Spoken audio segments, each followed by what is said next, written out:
Okay, we are going live, I suppose. All right, so welcome. Have you guys been dreaming of applique? I bet you have. I have been truly having a tremendous time getting my applique project ready to go. And I've made some great progress. And you may see that I have a friend that has come back.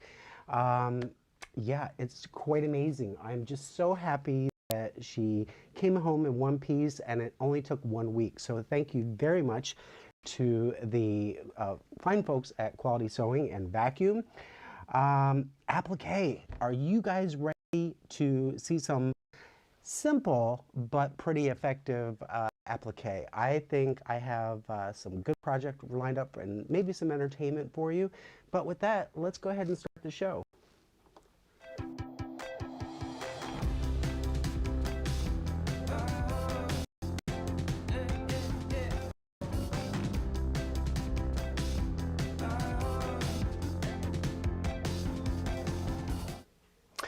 Hey gang, so it is Tuesday, November 16th. Thank you very much for joining in. My name is Chip Connor. This is the Quilt Stream. And yesterday, man, we were having some ultra high winds here in Seattle. And that's why I was just like, I'm not even fooling with that today. So yeah, so I bumped it to today. The internet was so wonky and the power kept flicking. And I create enough of my own problems without having electricity do the rest for me. So welcome to Tuesday. Let's go ahead and visit the room. It looks like everybody's chattering today, and I'm so glad to have you. So we've got Stuart, and we've got Johan, we have Tracy, and Fizz, and Susan, Rob. Rob, this is your roll call, and Elk is back, welcome, and Kathleen, Angel, and Charlotte. So good to have you all. Thank you so much for joining and visiting on this fine Tuesday. So yeah, so applique. I am really changing my lanes and changing my approach on the fly.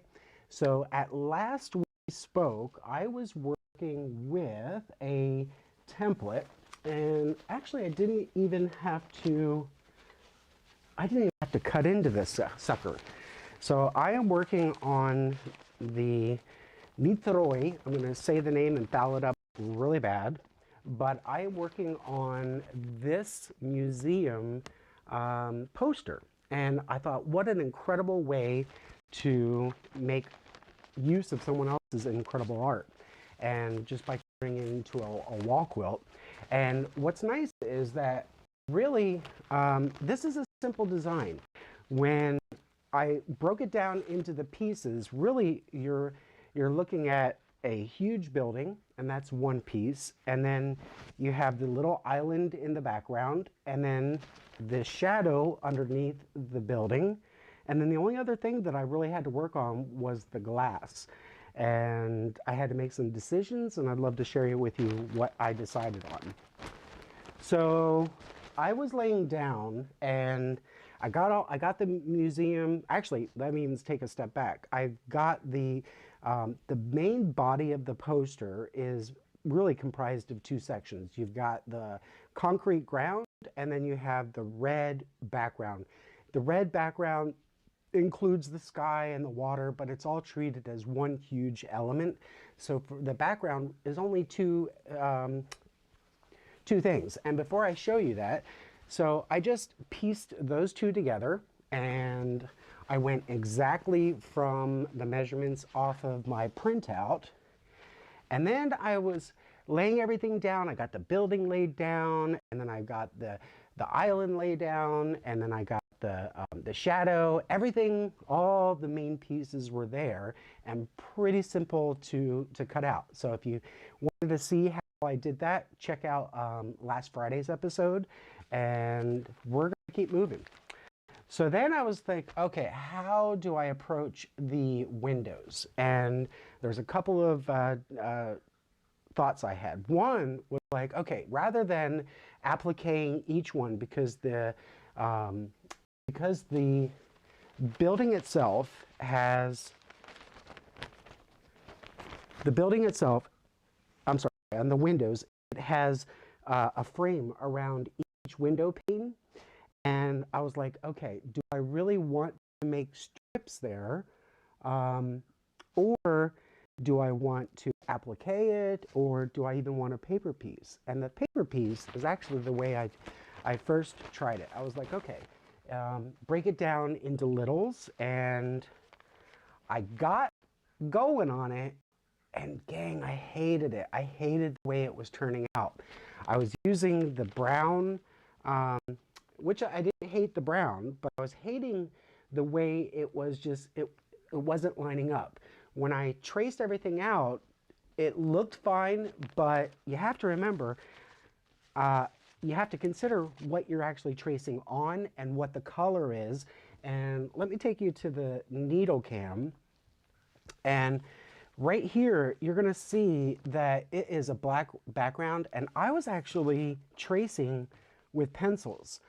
I might have done better if I had used marker, because it really would have, shown better, but even with all the light in the universe, I still was having a hard time as I was making my way through and just trying to paper piece this. And you see down here, this one is more wide at the bottom than it was at the top.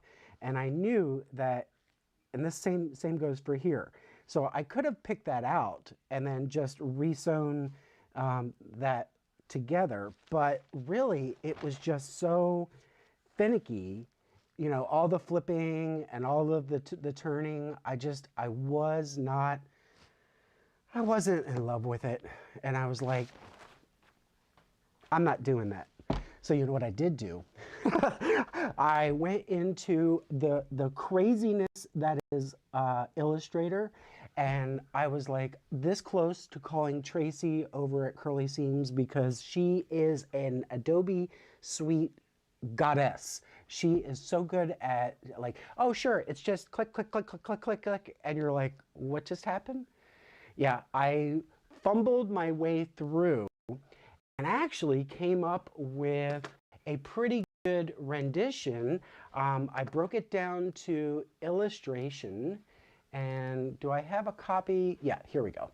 So I'm going to take you onto my computer, and I broke it down into, I stripped the colors and I just focused on the windows, and you can see that when I was making this into a sketch, it was actually having like a lot of color over here. There's like 1, 2, 3, 4 colors.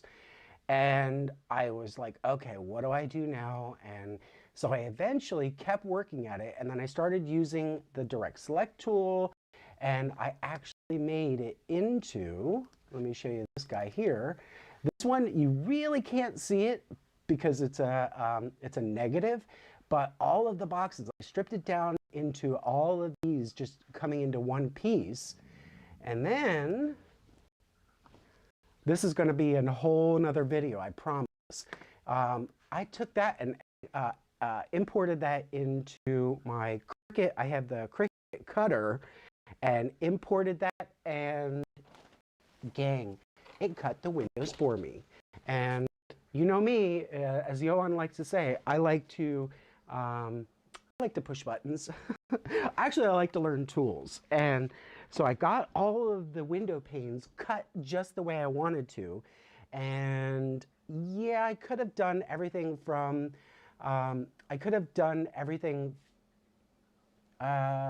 seam lines. So Rob actually had a comment. He said he would use the seam lines to imply the planes rather than using the skinny fabric. Yeah, so that's where I was starting to go. So what I ended up doing after I got the Cricut, gang, boom, I got it all cut out, and I love that it still has kind of a handmade look to it and feel, and I'm really, really excited about the way it turned out. I mean, I didn't have to call Tracy for a lifeline, and it really, really is going to be effective. So maybe if I could turn it right. Now, Yoan, as I was chitter-chatting with him on a video call yesterday, he was saying that it looks like a ship. It looks like a ship in the water, and I can't unsee that. He said it looks like it's like a cruise ship or something, and I'm just like, what? And now I can't unsee it. So thanks for planting that little seed in my head. So today we're going to be working on what kind of stitches to actually applique. And I pulled out my trusty Bernina Book of this one. There you go, Bernina Book of Machine Quilting, and I said, okay, what does Mama Bernina have to say about applique? So we could talk about the presser feet, we could talk about the stitches that you could possibly do, and for today's chat, we're only going to consider no free motion and no needle turn. So like I'm not turning. This is all going to be rough edge. So for those of you who are not familiar, rough edge is just basically saying what you see is what you get. Whatever you've cut out, you're laying down and then you're stitching it down. So if you're going to do needle turn, you're actually taking the very edge and turning it under so that it's very clean. And one thing that I could say about that, if you're going to do rough edge, consider what kind of fabric that you're working with, because I was looking for more of a visual appeal for me when it comes to these windows rather than practicality. So I was using this fabric that is it has more of a linen texture to it, and you can really see it. Let me take you to the needle cam. You can really see that the way this is weaved, it really does have a more of a looser weave to it, and how much it'll actually, I've barely touched this, and it really does want to fray like nobody's business. Versus if you get something that is more quilting cotton, you're going to see that, like, look how clean that is. And I can be a lot more rough with it, and it's not going to fray quite as much. So if you're considering for your applique project that you want to do something that is really clean, you're going to be probably wanting to do the hand turn. But if you're okay with the rough cut, the rough edge, then come aboard, because that's what we're working on. So talking about feet, I've got I love that Bernina, they call their little box here, it's the Barbie box. I've got my Barbies. I don't have Barbies, I have feet. And yes, I'm into feet, sewing feet. So we have a couple of options. So you could do, if you're going to do a free motion, where you're going to drop your feed dog and you're going to feed your fabric underneath that needle as it's going down, and it's more like thread painting, then I wholeheartedly recommend that you use an embroidery foot. And you could use, like, this is a actually this isn't it. Do I have one loose? Maybe not in this box, but you know what, I have another.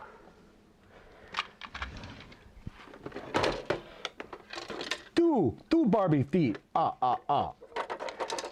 Okay, so no hidden gems there, so I don't have that one. Did I forget to pull it out? Nope. But I could use, let me just show you this one.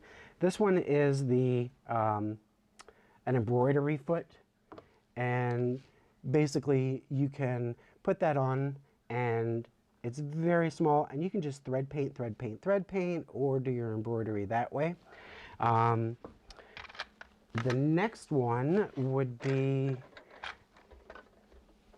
that I have in my kit is the open embroidery C foot. And did I just put that away?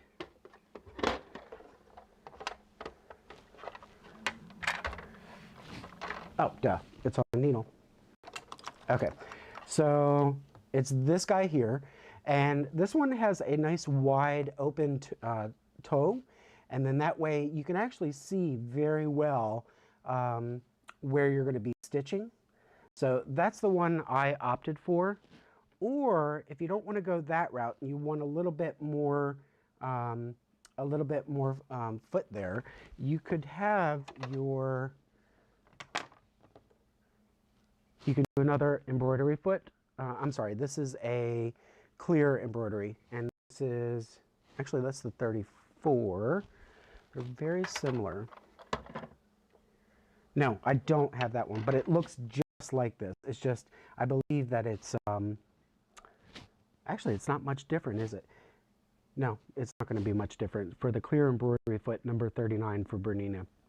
And then knowing that I'm going to be doing a lot of straight lines, I wasn't going to be doing a lot of artistic, I wasn't going to do a lot of artistic movement with the foot. I'm sorry, with the applique. My job really is just to get it fastened, and that it's not gonna go anywhere. So once you've decided on the foot that you want to use, and all of this is really experimental, the next job that you want to do is consider what kind of stitch you're going to be doing. So for, you could use, this is where if you've got a machine with all kinds of fancy stitches, this is a great time that you can start playing with the stitches and the different embellishments. And I'm going to go here. So you could do little flowerets, you can do little scalloping, and then you could, you could actually just bypass all this and do it by hand. But you know what? We're not going to do that. Another one is a blanket stitch. And then that's where you're taking usually one bite in. So I'm going to be on the inside of the applique. I take one bite in and then one bite out, and I advanced, and I just keep doing back and forth, and it creates a lovely edge shape. And then there's a new one that I would love to try out, and it's the invisible applique. And this is the way it's even written in the book, is that it's also known as the invisible applique is also known as blind applique and hand look applique. And this technique gets its name because the stitches are very tiny, and the finished look is similar to hand sewn applique, where stitches are barely visible along the edges of the applique shapes. So I'm actually going to try, I'm going to try that stitch, and all I have to do is punch in the number, and then it's going to, we're going to adjust the stitch length to a 0.75 millimeter length, and then a width of 1 millimeter, so that it barely takes a bite into the applique shape. So we are going to try that. And actually, I was doing some, before I decided on which I was going to do, this morning I was doing a little playing, and what's really cool is just using just a zigzag foot. That's I'm sorry, a zigzag stitch. That's another one that you could try. I was really getting a nice finish. So I did this one right here, and what's really great is that I'm using a charcoal gray, and it really isn't popping out that badly, but you can see how small that stitch is, and where I'm just taking a bite in, a bite out, a bite in, a bite out. And one thing that I also did was, you know how if you're on a little Brother machine, you have a little speed dial that it goes from turtle to rabbit.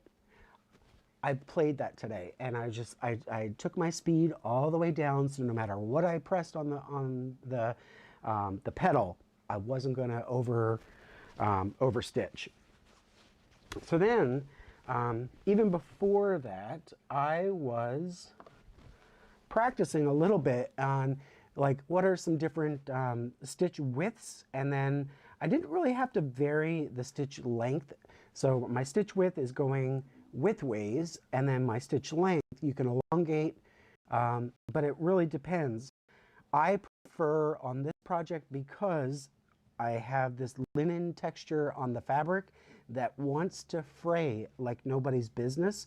I opted to keep my stitch length pretty tight because I wanted to make sure that I'm going to catch as much fabric as possible as I'm going back and forth. Okay, and there we go. All right, so we're going to practice a couple of times. I'm going to find that stitch, and we want the stitch number 1331, so I'm going to try that on my machine. Yes, and then it wants the 20C. Yep, that's fine. We're good there. And then it wants a 0.75 width. So I'm going to knock her down to 0.75, where it's very tiny, and then a stitch length of 0.75, and then a stitch width of 1 millimeter. There we go. And then let's see what that actually gives us. And then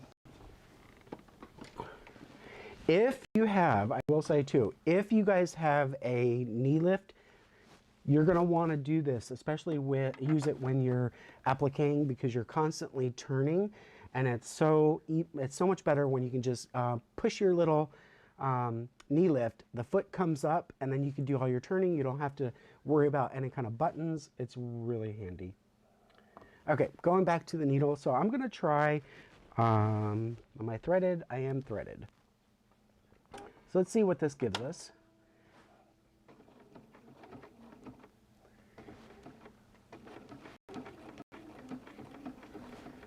That is super tiny. That is a little too, I think, too tiny for my comfort level. So I'm going to raise the bite.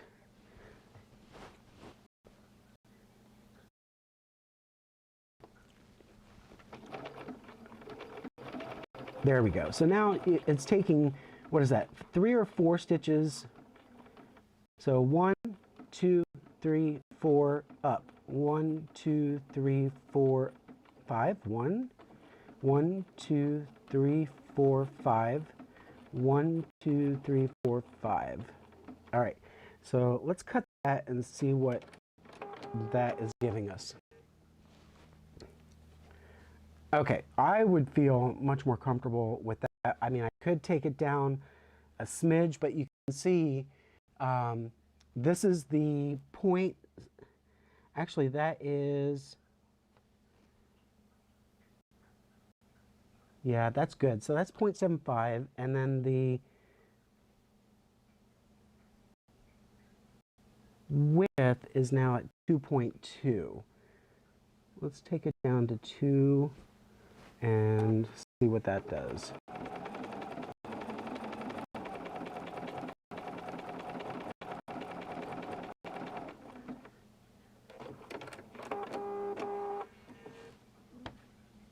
Okay, you can see that the width on that is just a little bit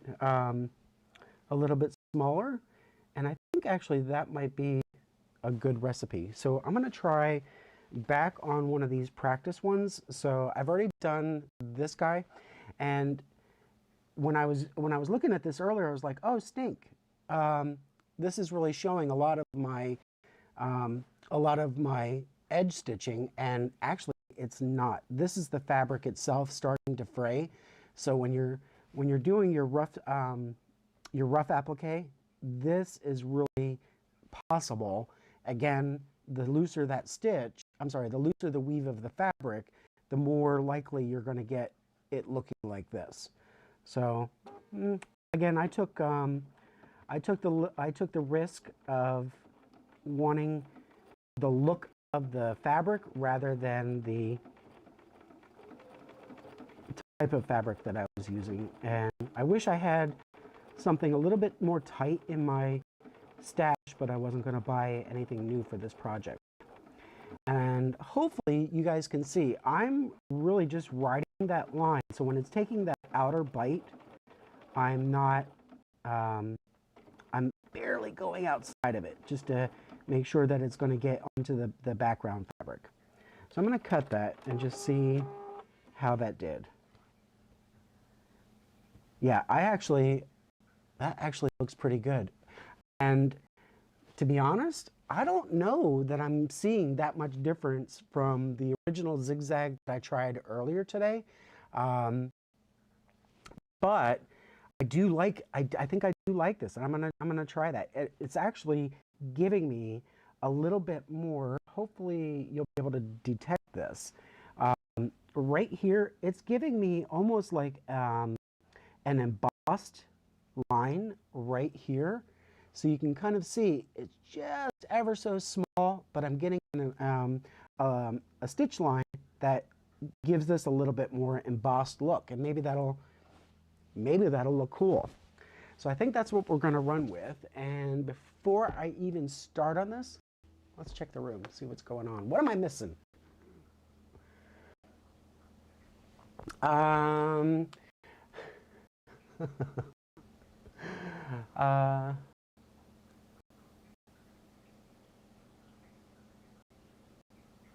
Okay, so of course, elk.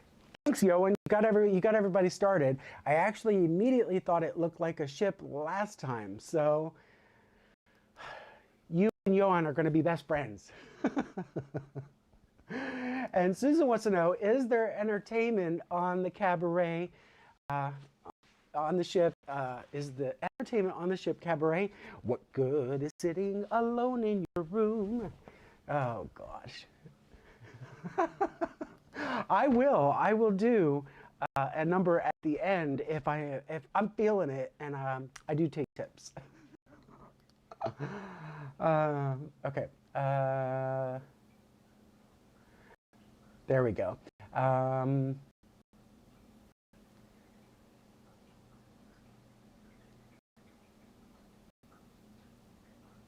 Okay, so Stuart also said, now this stitch is interesting. I watched a quilt binding video to bind a quilt this way, and the top thread would be the visible and then the see-through type. Yeah, so yeah, I mean, I'm gonna actually try. I've never played with this one before, and I might actually try it when I do my machine binding, because I don't do hand binding. All right, so I'm gonna start with the easy piece, and I think I'm going to start with the shadow, because and I just realized, so for all of my pieces, so I'm going to except for one, so I'm going to have this and this and this. So the shadow of the building, the background, I'm sorry, the island in the background, and the window panes, I'm going to use the gray color, and I think it'll blend just fine. Then, obviously for the white, I'm going to do a white thread on that one. So I've already got the gray in there, and I'm going to start with the shadow.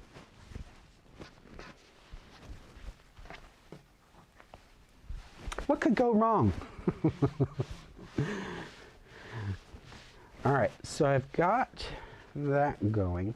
And one thing that, helpful hint, is that I like to manually lower the needle. And I can see on my screen right now that the needle, I'm sorry, in the stitch, what is it, the stitch sequence, that I'm actually to my furthermost right position, and it might be helpful that I get to the further leftmost, so I could go and stitch until without anything in there, and advance. Now I'm in that that position for, I'm going to go back one stitch.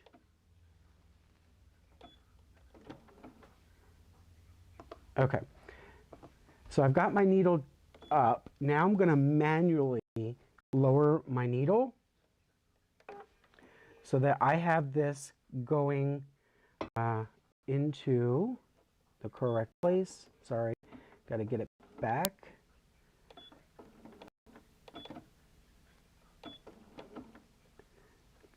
And I think I'm almost there. Okay, great.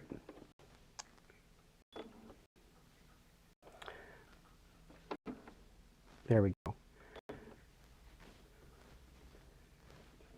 So up and manually lower that so that I'm just coming to the outside of it, right there.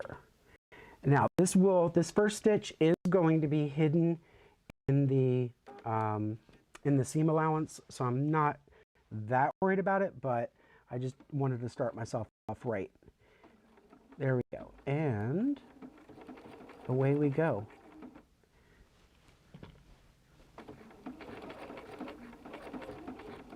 You see that I'm just going to the edge,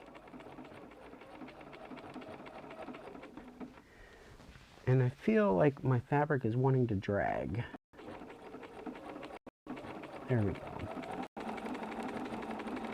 Now, because I'm not working on a small piece, and this is basically a straight line that I need to maintain, I feel comfortable going a little faster. But you see I'm still just riding that line. Ooh.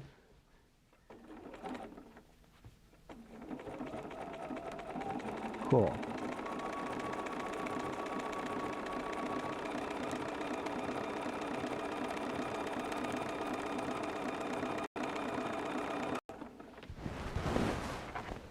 Nice, nice, nice.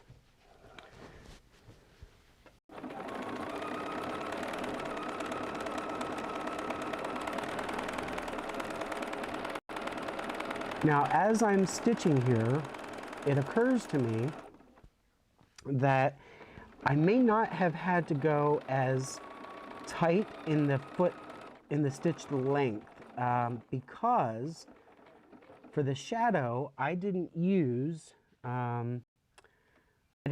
that linen texture. It's actually, oops, sorry. It's actually the same tighter, typical quilting cotton.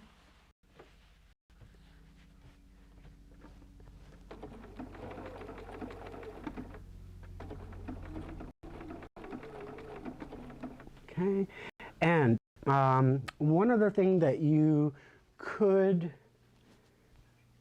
find a little helpful is that when you're turning, depending on if you're working clockwise or counterclockwise. So when I'm there we go. When I'm turning this and I'm going left and right, then oh, my camera was frozen. That sucks. Okay, I'll fix that. But when you're turning your fabric, it depends on where your curve is, because you always want to turn with the needle on the outside, and then that way, as you're turning it, you're not going to be rotating from the inside of that applique, you're going to be turning it from the outside, if that makes sense. And if I can get the camera going, let's see if I can get that again. Let's go to the needle. Is it back? There we go. Nope, my finger's still there, so it is frozen. Okay, that's life. All right, so as I'm turning it, I just want to make sure that I'm always on the outside, so the needle is down in the fabric on the outside as I'm turning. So I'm going to continue on since I'm no longer turning, and I apologize that the camera froze.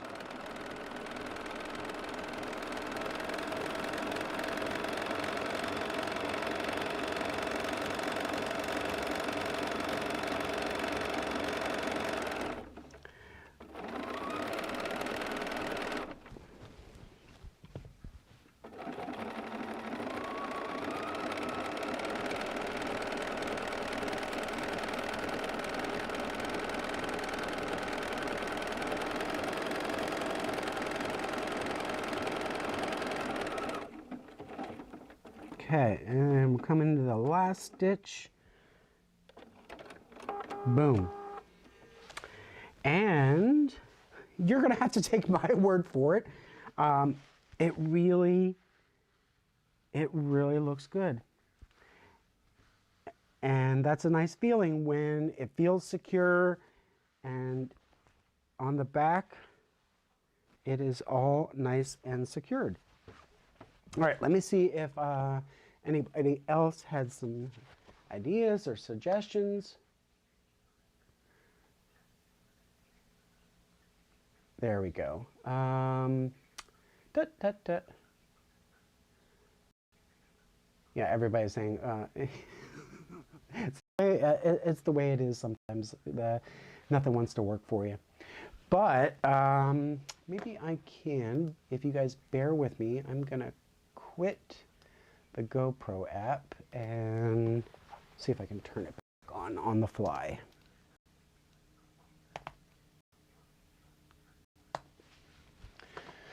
There is an order of events that this camera prefers to be turned on before I start the video.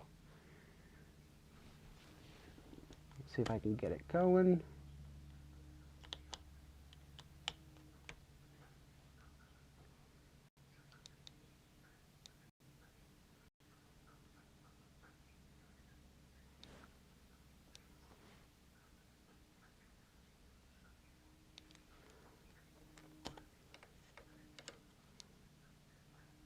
Bear with me.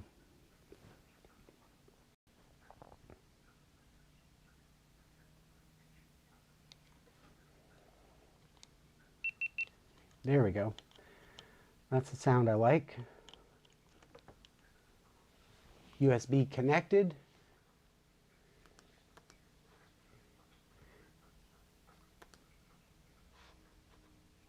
Did I done did it? I think I done did it. No!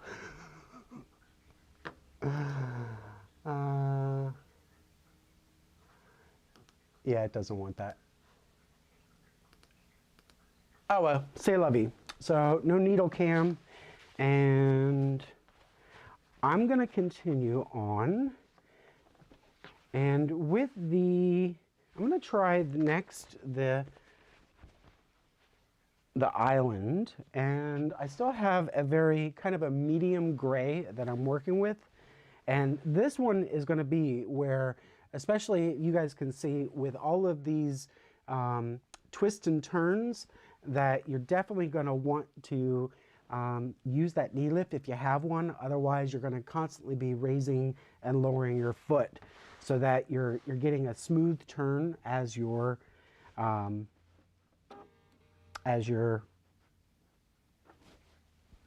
advancing. And then I'm going to manually, right now I am just one stitch away from the edge, and I can actually come out just a little bit.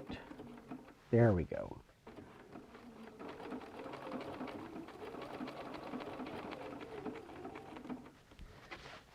Now, one question I had, maybe somebody in the room could let me know. So you've only got these two small layers. So you've got your background and then you've got your applique shape. And actually when it comes to the windows, I'm actually gonna have 3 layers there. But do you guys use any kind of interfacing behind your project that where you're specifically appliquing? Let me know in the comments. I personally did not, but I thought about it.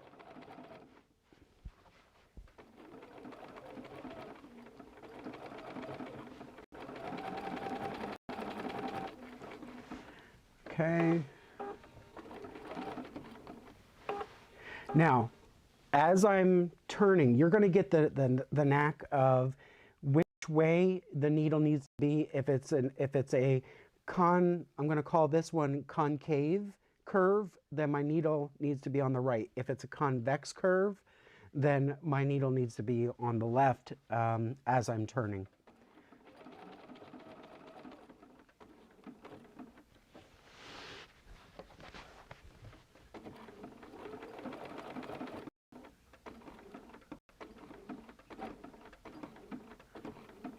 And it's funny because this one actually wants to take 5 bites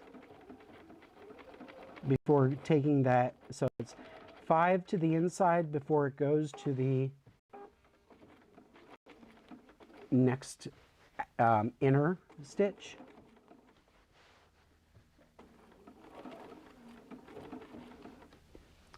And let's see.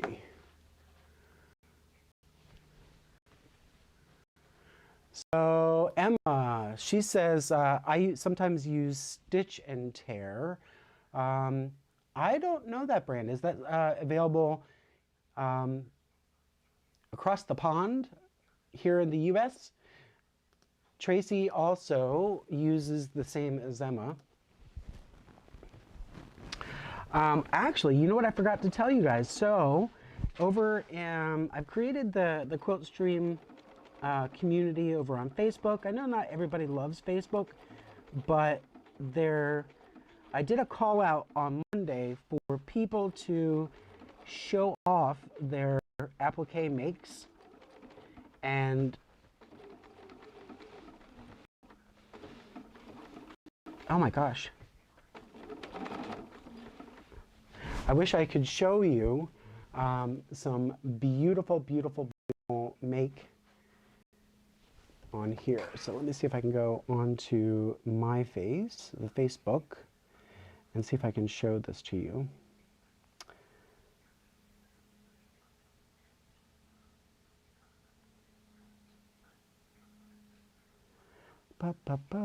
Facebook group.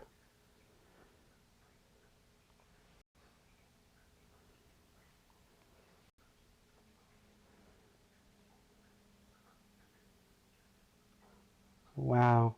Okay, so Charlie McDonald, he showed, let's see, the iPhone.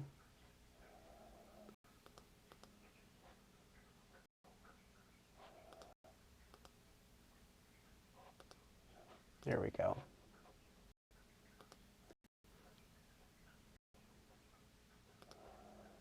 There it is. Did you guys see it? As Kevin and Ray would say over at Needles at the Ready, this is a poop show today. Nothing wants to work. I think there may have been an update, or not with Ecamm, but with Mac. So everything is failing me today.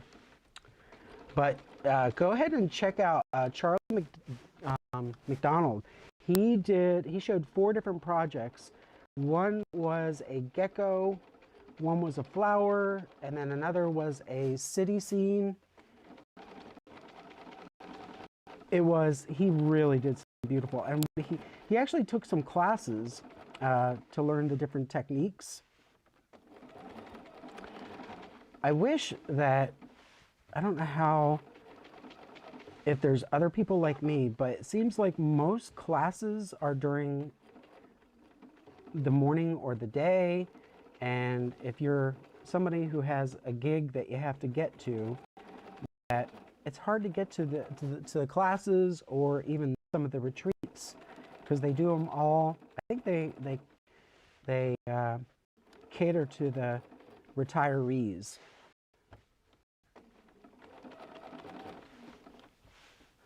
All right, so this stitch,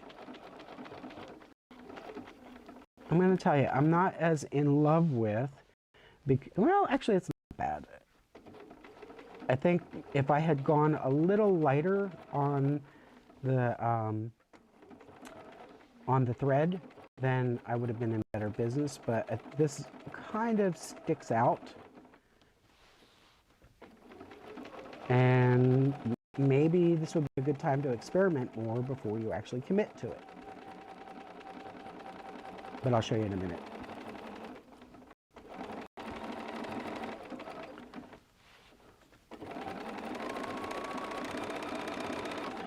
Okay, there we go, turn. That was a big turn.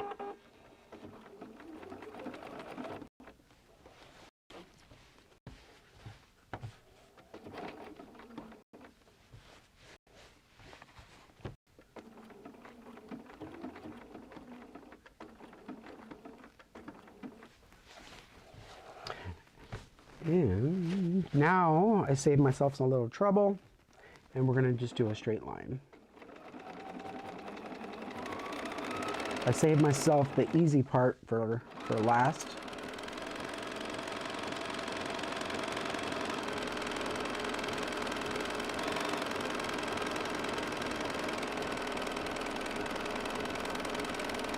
This morning I was also thinking, okay, once I even get this stitch down, I'm trying to think of how I want to go about quilting this.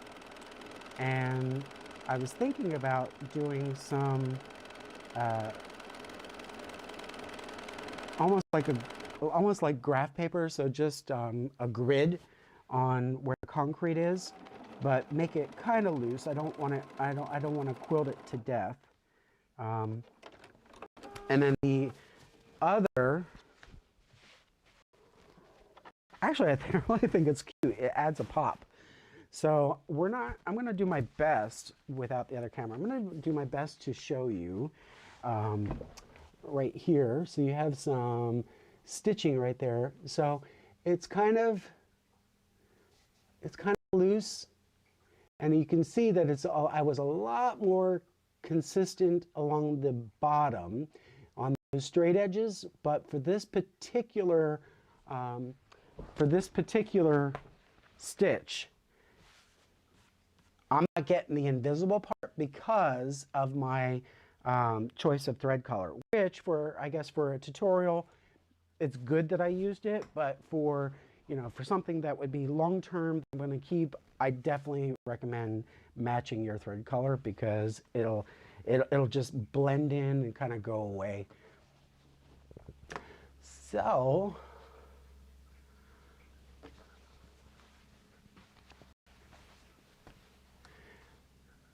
okay, so Tracy is offering about the inner facing. She said, look for Pellin, stitch and light, tear away, stabilizer. Sir, stabilize, sir. Which, yes, okay, that I know. I'm very familiar with Pellin.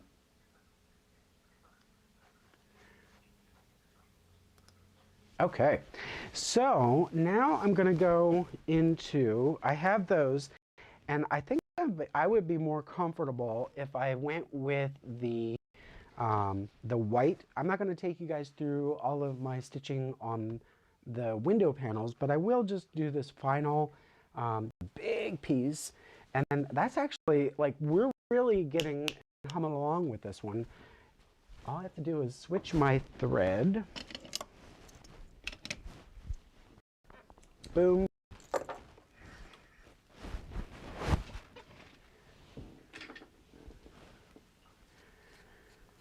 So we need some white thread. White, white, white. Pretty, pretty white.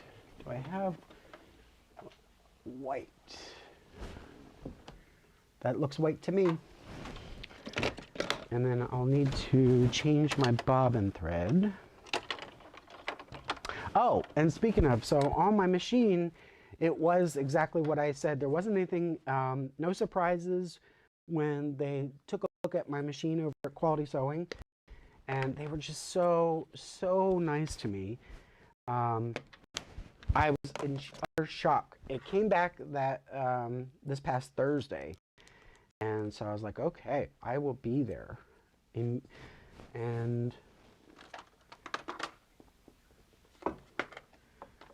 it was the hook door. There was something that was broken on it, and it just wouldn't catch, so they fixed it. Do you guys do this? So when I've got a brand new spool, so that when I'm putting it on my spool holder, I don't get all the gum from the top sticker on. I just use an awl, and I kind of push that through so that the sticker goes to the inside and it doesn't get on. I don't like that gunky buildup and like it looks dirty. Does anybody else do that?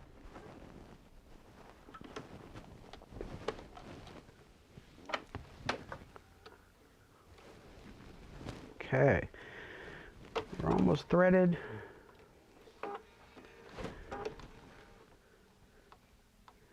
And because I was so grateful, and when I was in the store, I was like, okay, now I have to buy something. I was like, she went to so much effort for me that I wanted to make her some commission, and she was just absolutely, Nancy was just so good to me.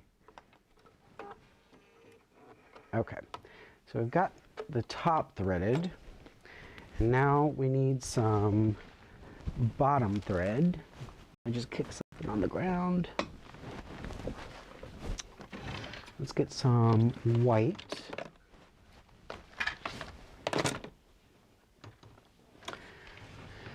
Chip is at it again. Thump, thump, thump, thump. Oh, it hid from me. All right, so I'm going to use some white. And I did. I lost my bobbin. There it is.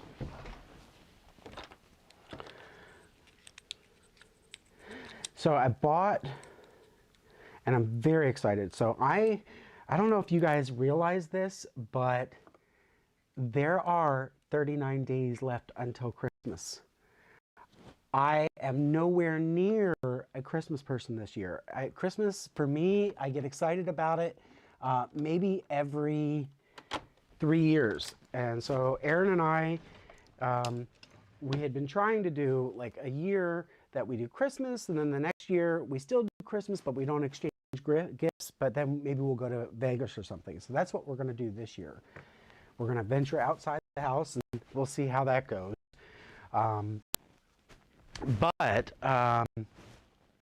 Yeah, I'm just not in the Christmas spirit. And like I said, 39 days until Christmas. Are you guys feeling the stress yet? I'm not really looking forward to it. So like, I'm gonna push myself into doing some projects. Yeah, this one I can raise my stitch length. There we go. That looks good. Wow, within that gray, that just disappears. Okay, so what did I buy? Did I bring it upstairs? I bought 2 embroidery files. One has Fair Isle, and the other has, one of them is Tulip Pink and embroidery for Christmas, and it looks so cute. It's got reindeer, and what else does it have? I think there's a dog. They have a reindeer, a dog, and of course they didn't do a cat. They did, she designed like a goose or something. I was like, wait a minute, you love dogs, but you don't love cats. And at the end of the month in December, they have an embroidery class that I'd like to try to see if I can go. Of course, it's during the day. but it's specific to my brand of machine. So I'm really excited to do that. I wish I had the ability to take more classes. The more you know. And I think these classes, I know that Tracy and Emma, they both teach. It really is like when you can teach people not only the basics, like you can learn stuff, but when you actually, or I should say, you can learn stuff on your own, but it's so beneficial when you can go back to the basics and you can learn from scratch, because when the issues do come up with, and again, when it comes to sewing, I've gotten myself into plenty of issues. You can get yourself out of them. And then there's just like, it sparks your creativity that they're like, oh, you could do this, you could do this, you could do this. And I was like, oh, I never even thought about it. And I even remember, like, when I first saw a sewing machine kind of like this, and it was not being attended to in the store, it was just going, and it had this embroidery design it was doing, and this machine was the price of a car, and I was like, oh my God. And then I never even knew that like a sewing machine could do that. I thought a sewing machine, you know, could put a button on something, but man, like if you have a, and I know Rob just got a new machine, his has the embroidery unit. I know people get totally addicted to embroidery. And I think it'd be fun to incorporate more embroidery into my quilting projects. Now this white that I'm working on right now, it doesn't have that looseness. It's just more of a general standard quilting cotton, and it's not as loose, so I was able to lengthen my stitch length because it will not fray as poorly. All right, now I'm coming up on the black, so I'm going to stop there. I came up onto a window. I don't need that stitched quite yet. I have a little island here, or a little space. Where am I? I'm on the right, so I need to be on the inside.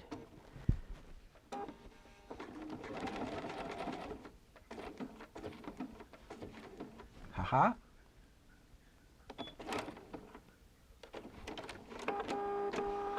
And then I have a little space again. And I'm on the right. So I'm always being mindful of where my needle is and where I need to be in my project. And actually that white, I think I could have sewn, I'm gonna try it. I'm gonna try sewing that down, because I think it'll blend into this fabric. It is. Yep, I can totally use white on that.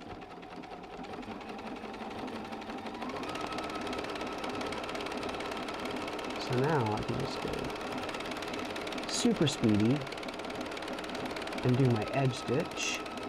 And I'm really paying attention to where my needle is striking on the red fabric, because I am using that white thread. That's all I'm really paying attention to and driving that way.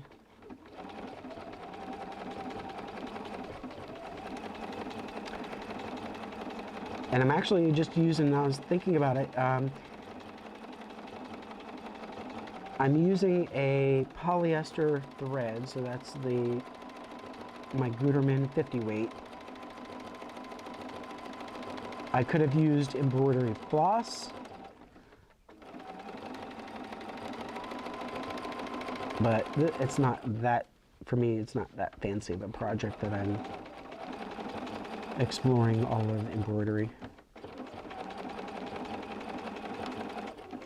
Haha, we're almost there.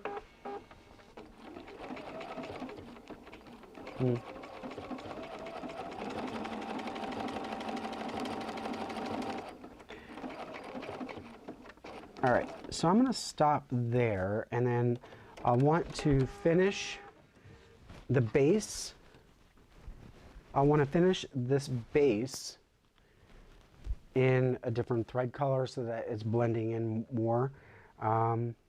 Actually, I think I'm still going to have to do white, aren't I? Yeah, because it's going to be mostly the inside bites are going to be in white, and it wouldn't make sense to do the outside, or to suit the outside where I'm barely taking a bite.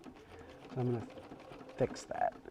And that's where I don't even really have to take a bite on the outside. I could just stay completely on the inside of the applique as well.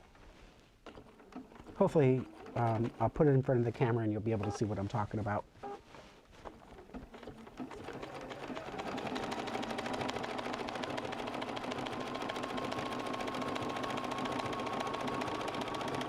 Okay.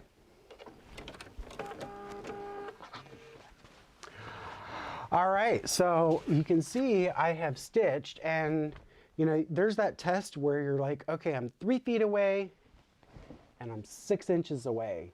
So you can see that I was really good about staying to the very edge when it came to that red, so it really wasn't popping out, but it turned out pretty good. Yeah, can I hold it straight? Yeah, there we go. So now the last thing I have to do, and I promise I won't make you guys sit through that. All I have to do is the windows. And actually, just looking at this, I'm curious. Let's look at the back, so you can see kind of what I did, and you can see the 3 on right here. These 3, 1, 2, 3. That's where I stopped and start, and then I went back and I said, nah, I'm just going to go through and do the white stitch all the way through. So that's why you've got the 3 starts and stops. But that's what she's looking like from the back so far. And there you go. All right, so I'm gonna go back to the room and see what I've missed. I saw that Johan, thank you very much. You went and added the link to the group. That really is helpful for people. So thank you.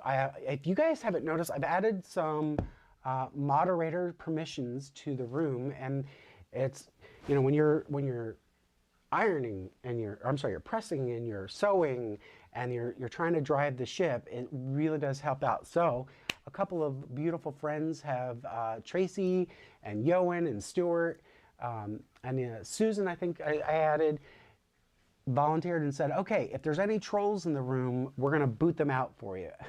And they can also answer questions sometimes a lot better than I can. So I've added them, and you can see them as moderators. And I really do appreciate you guys helping me out. Now, so Johan, again, he added the Facebook link in there. So if you want to, it'll be in the show notes too. You can go ahead and join the group. We would love you to, this is the conversation, that it's not just one-on-one, that it's me and you, but it's you guys, and it's the whole community. That makes me happy. And Susan, only Chip could get me on Facebook. She says, I'm in. We had a chit chat, I think like 2 weeks ago, and she's like, okay, I want to help you out. So she was giving some feedback on the show, and I really do appreciate that. So yeah, one advice for myself would be get the technology right.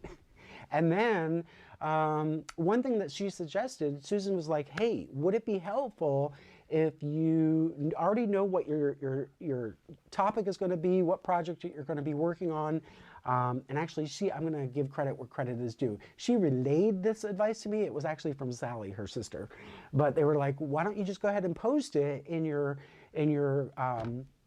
Facebook group and throw out the questions. That way you guys are already knowing, hey, this is what's going to be on deck, and this is what we're going to be talking about. And like, it gets the conversation ready instead of saying, okay, what kind of poop show is this going to be? And people are just kind of chiming in at randomly, but it gets everybody on the same page, and it might be helpful. So maybe you guys want to join the group, and if you want to have any suggestions on projects, or you know, after the show and say, hey, this is what I learned, or you tried something, or you have some advice to go, I totally love that. So you can do that in the comments below, or you could do that on the Facebook group.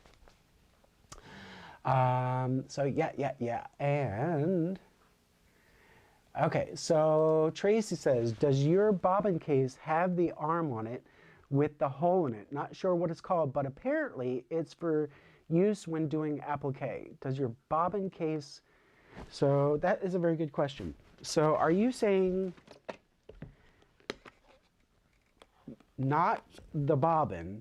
So if you can see here, not the bobbin itself, but did I actually not take advantage of all of my purchasing? So with my particular machine, I have three different bobbin cases, and let me show you. So it depends on what kind of project that you're working on, and this is a really interesting thing that I would love to learn more. So if I had my needle cam, I would show you, but basically I have a black one. This one comes with the machine. It cost over $100 to replace. Ask me how I know that. And then I also have two more, and there's a yellow one and a red one, and I absolutely forget which does what and why. So when you're saying an arm, I would love to know more about that. So an arm. I don't see what could be an arm. Nothing hangs out. One, I know that, I don't think it would be in my book of feet. Maybe it is. So I have a book of feet, and on there,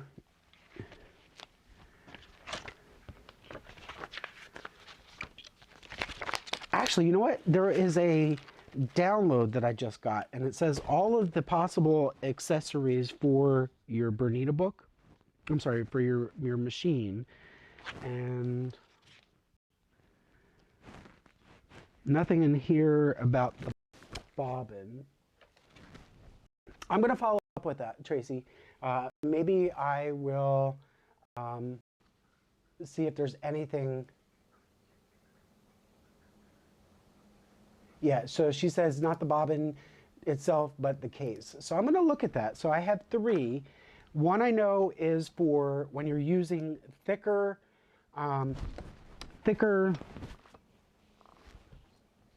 threads, and then I forget what the other one is. That's so silly.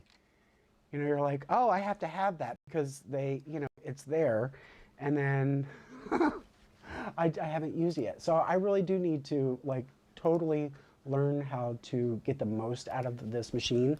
And I remember people saying, yeah, you buy this machine with all these buttons. And let me see if I can quickly, Bernina bobbin cases.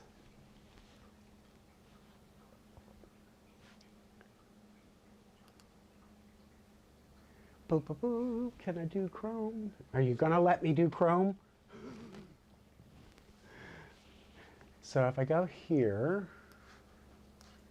and let's go to accessory, and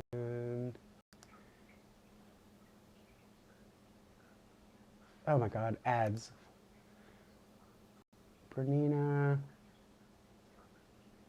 It'll be the same. Oh, they have it here. And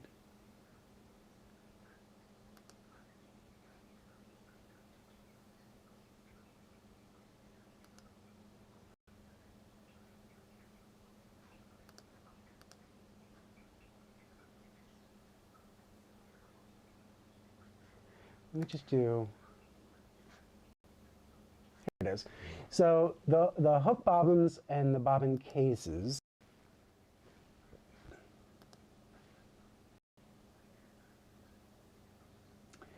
And the red, the bobbins for the B9 hook hold 70% more thread than standard bobbins. This enables you to sew for even longer without interruption. Great. But it doesn't talk about the yellow one. So I don't know. So I'm gonna have to figure that one out, Tracy. Do you have extras for your machine? Because I know that you have a Bernina too. So, and of course, Johan says, Chip has 3 of everything. And that's not quite true, Johan. That's not quite true because I actually went left the house the other day and I was doing some grocery shopping, and all of a sudden, everything that I got, I had to get 2 of. So like there was stuffing mix, I got 2 of those. I got creamer, 2 of those. I cannot ever buy in singles or odd numbers. I always have to buy it in 2s. So when I was getting the 2 extras, there was 2 of them. And if I get, well, actually that's true. I always get in yards of fabric too, but whatever. All right, so that is gonna wrap up. I appreciate you joining in and experiencing a little bit of applique. I hope that I've encouraged you to like steal like an artist, that you can take someone else's work and make it your own, and or use it as a starting place and then just run with it and make it into something new. I appreciate applique, and it will never be done handmade, but I'm going to continue working on this, and then hopefully within the next week or so, we're going to have a finished object, and I couldn't be more thrilled. So hopefully by Friday, I'll have all my camera gear set up and fixed, and it'll be a fun time. So I'm going to say happy Tuesday to everybody. It's almost tea time for a lot of you in the UK, and it's almost late breakfast for you in Australia. But whatever you do, I hope you make it a great day, and 39 days until Christmas. I'll see you Friday. Have a great day.